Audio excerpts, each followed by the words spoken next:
रूस और यूक्रेन के झगड़े की कहानी, लेकिन एक नए अंदाज से। रूस और यूक्रेन की पहले मंगनी हुई थी, जो कि 1991 में टूट गई, इस बात पर कि लड़का ज़्यादा कमाता नहीं है। अब मोहल्ले में ये खबर फैली हुई थी कि यूक्रेन का आजकल अमेरिका नाम के एक मालदार लड़के के साथ चक्कर चल रहा है और वो बहुत जल्द नेटो नाम की एक रस्म भी करने वाले हैं।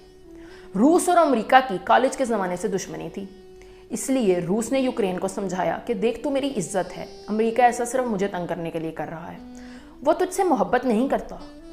लेकिन यूक्रेन की आंखें तो अमेरिका की दौलत को देखकर चुंधिया चुकी थीं, इसलिए उसने रूस से कहा, चल निकल, नहीं तो अमेरिका तुझे नहीं छोड़ेगा।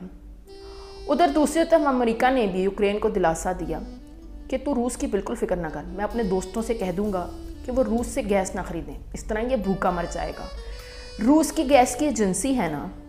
लेकिन अमेरिका ये भूल गया कि रूस का एक मामा भी है जिसका नाम चीन है और वह वलायत जाकर खासा अमीर हो चुका है।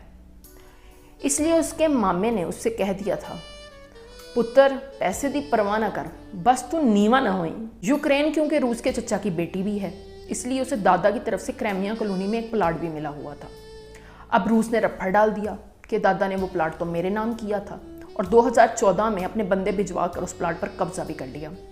जब यूक्रेन को इस बात की खबर हुई तो उसने अमेरिका से कहा, वे अमेरिका रूस को मेरा प्लाट छोड़ा। लेकिन अमेरिका को पता था कि रूस के पास अपने दादा सोवियत यूनियन के दौर की बड़ी मैगजीन वाली बंदूक है, इसलिए वो रूस से लड़ना नहीं चाहता था।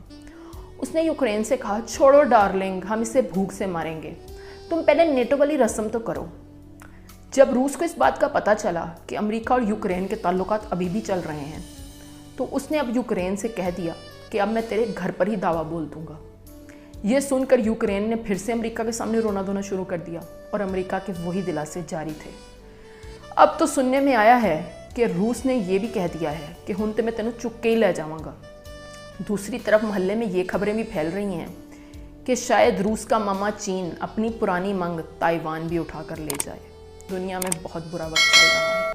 अल्लाह सबको महफूज रखे, आमीन।